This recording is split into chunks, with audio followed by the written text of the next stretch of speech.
이런 와중에 전형식 헌법재판관 후보자에 대한 청문회가 진행 중입니다만, 나 왜 이따위 시기가 후보에 올라오는지도 잘 모르겠어요. 네, 정형식 헌법재판관 후보자가 인사청문회에서 국정농단 사건에서 뇌물을 준 혐의로 기소된 이재용 회장을 박근혜 대통령 겁박에 의한 피해자라고 규정했습니다. 희한하게요. 골 때입니다, 진짜. 지금 삼성이 자체적으로 법조계를 접수하려고 하는 움직임이 보이는 것 같아요. 그런 것 같아요. 그래서 검사는 뭐 언제든 전화하면 돈으로 조질 수 있는데 판사 쪽에 삼성에 유리한 판결을 했던 사람들을 대법관, 네, 헌법재판관 계속 밀어 올리고 있어요. 그러니까 위쪽으로. 네. 굉장히 높은 쪽. 그러니까 고법까지는 알아서 하고 고등법원까지 하고 대법원은 삼성만대로 판결할게. 요런 분위기를 지금 만들어 가고 있는 게 아닌가라는 입장이 보여요. 이미 조희대 씨가 지금 네. 대법원을 대법원 됐잖아요. 근데 지금 정영식까지 만일에 이게 되면은- 들어가게 된다면 친위대가 생기는 거야. 삼성 친위대가. 결국은 이게 나중에 야, 그거네. 저기 대통령 탄핵 마지막에 헌법재판소에서 그렇지. 결정하잖아요. 그러면 삼성이 쟤 킬. 그러면 탄핵되는 거예요. 그 당시에 박근혜 탄핵 때도요, 탄핵 인용 안 될 거라고 지네들은 믿고 있었어요. 이제 박근혜 일파들은. 맞아. 그때 네. 뭐 KBS도 네. 준비하고 그래서 있었다고 하죠. 그걸 믿는 이유가 뭐였냐? 판사들 성향을 지들 나름대로 계산을 해갖고 요거 6대3으로 부결이다라고 계산을 하고 있었단 말이야. 근데 이게 뒤집어졌거든? 근데 그 배후에서 누가 힘을 썼냐? 삼성이 힘을 썼다라고 하는 그때 썰이 있었단 말이죠, 결과적으로는. 자, 이 삼성공화국, 삼성이 이 법조계까지 장악하는 모습이라고 저희는 이렇게 다이렉트로 조금 직설적으로 얘기를 우린 합니다. 직설적으로 하니까. 예, 예. 그렇게 생각을 한다고. 예. 재관둥이님은 어떻게 보십니까? 십몇 년 전부터 그런 게 보이지 않았습니까? 노회찬 그러면, 의원님께서 말씀하셨던 그러면 여기서 떡값 얘기하고 오히려 그걸 대치게 해가지고 오히려 노회찬 그걸 폭로한 노회찬 의원을 의원직을 배지를 뺏었잖아요. 날려버렸지 않습니까? 그러면 여기서 조금 아플 수 있는 질문. 그럼 많은 사람들이, 그래, 이거 다 알고 있었어. 다 알고 있었는데, 문재인 정부 때는 견제했나요?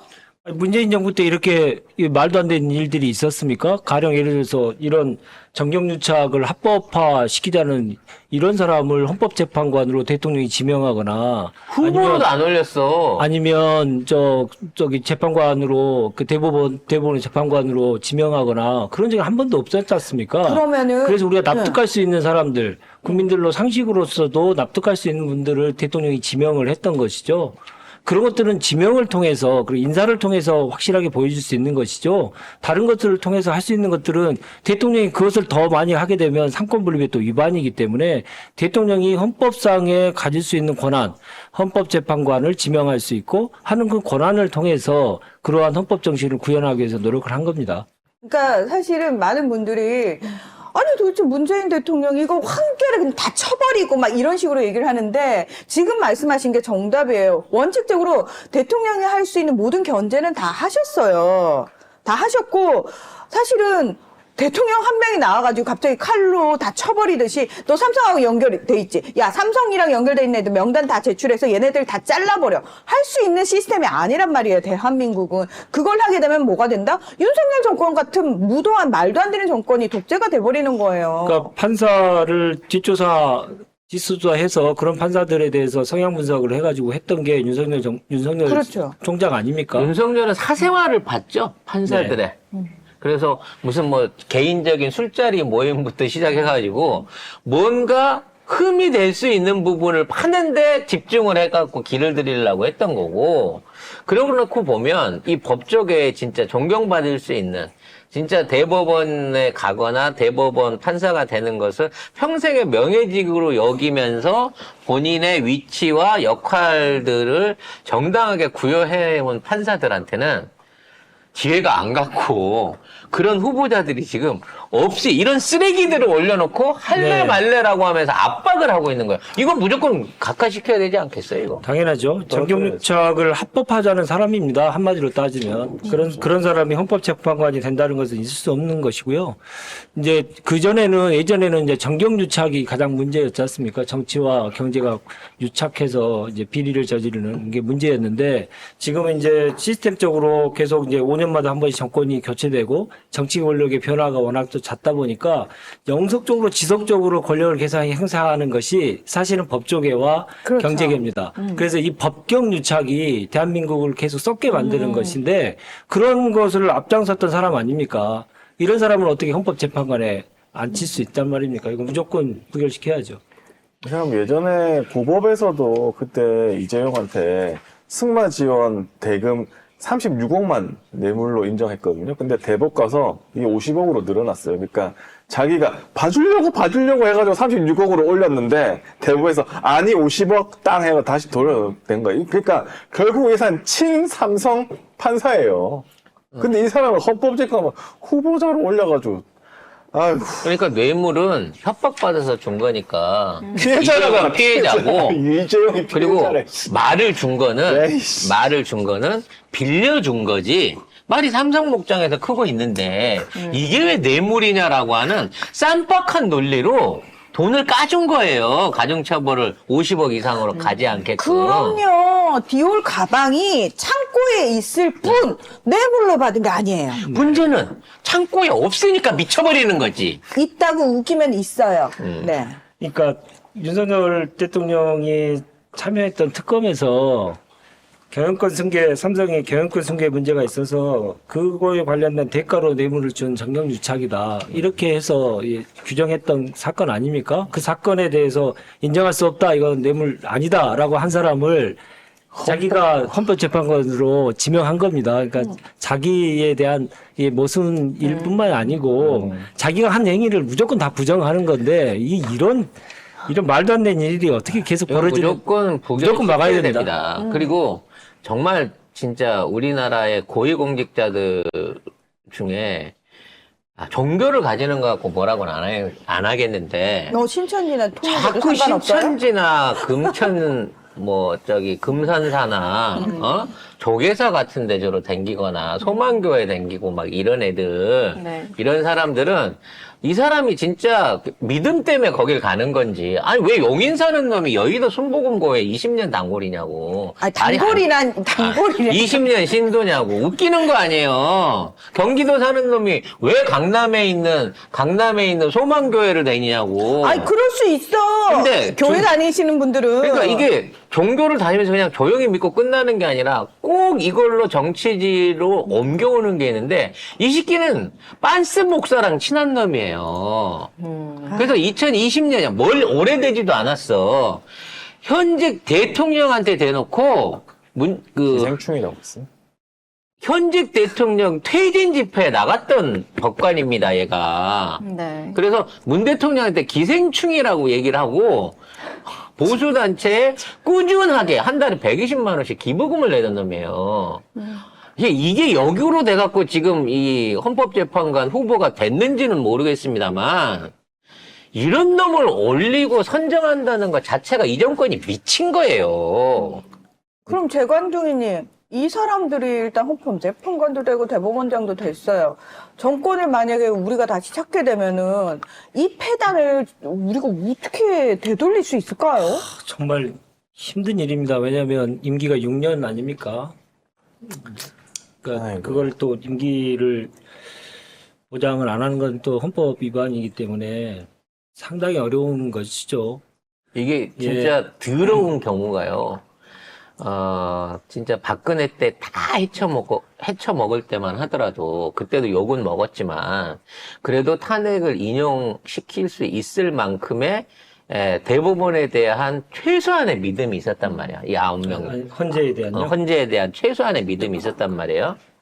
근데, 국민들의 여론이 압도적이었기 네. 때문에 헌재가 그것을 반하면 헌재의 존재 이유가 없었기 때문입니다. 근데 그게 손을 못 댄 게 뭐냐면, 이 박근혜 때도 자기가 임명할 수 있는 이 대법관의 숫자, 그러니까 헌법재판관의 숫자가 2명밖에 없었어요, 임기 안에. 네.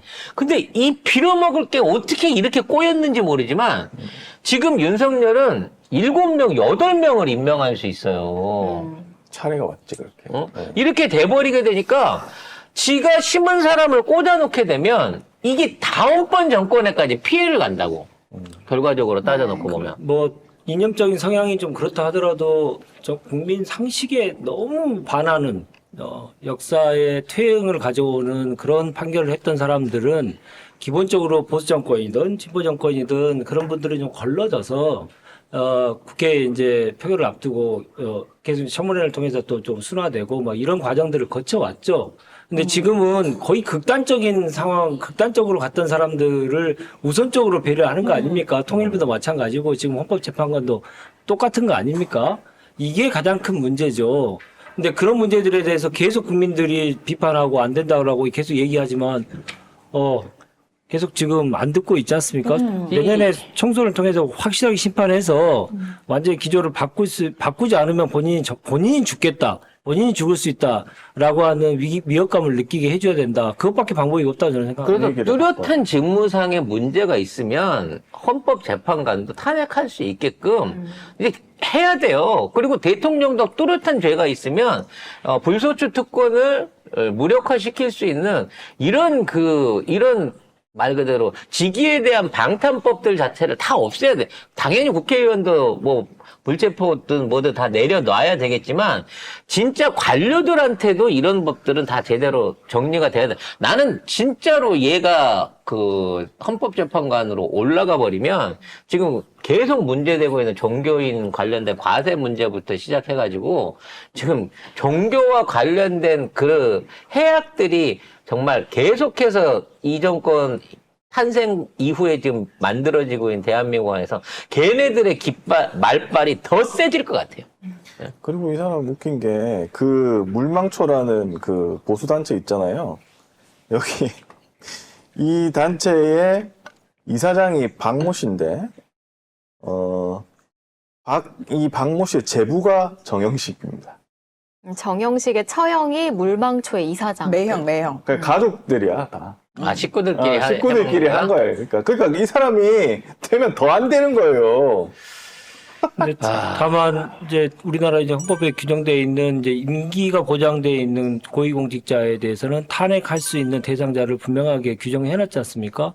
근데 헌법재판관은 당연히 그 대상에 포함되기 때문에 그 재판관의 활동을 하는 동안에 법률적으로 위반 행위를 할 수 있는 그러니까 전혀 그러니까 법리적인 해석의 문제가 거의 대부분이기 때문에 탄핵하기가 쉽지 않습니다만은 계속 감시해서 탄핵 사유가 있으면 헌법의 규정에 맞게 탄핵에 나서는 것이 유일한 방법입니다. 근데 판사면 중립성 지켜야 되는 사람이잖아요. 겉으로 당연한 봐도 거죠. 그냥 마음이 상식으로. 그래도 밖에서는 얘기하면 안 돼. 티내면 안 돼. 근데 여기 이 근데 사람은 물망초 안 돼. 발기인 대회도 가고 지원도 하고. 자꾸 그런 식으로 본인의 권리를 지들 유리한 쪽으로 해석하고 그러면 조만간 비질란테 간다.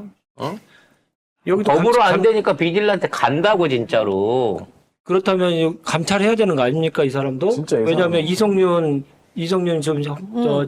위원이 북콘서트에 갔다고 해가지고 지금 감찰을 받고 있잖아요. 그런 식으로 따지면 당연히 이 사람도 사람도 감찰을 당연히 받아야죠. 이런 게 공수처에 예. 가야 되는 거예요.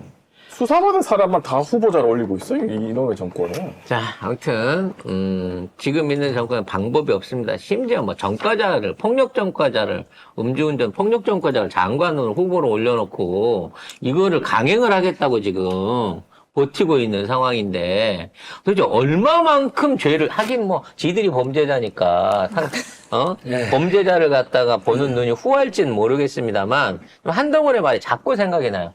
대한민국의 그 지위에 있는 사람치고 그 정도 흠결없는 사람 어디 있습니까? 정말 대한민국에 그런 사람들밖에 없는 겁니까? 그리고 한동훈 인사공주 뭘 하는 거야 도대체? 그 정도는 흠결이 아니래잖아. 음주운전에 폭력 전과 뜨면 흠결도 아니래요.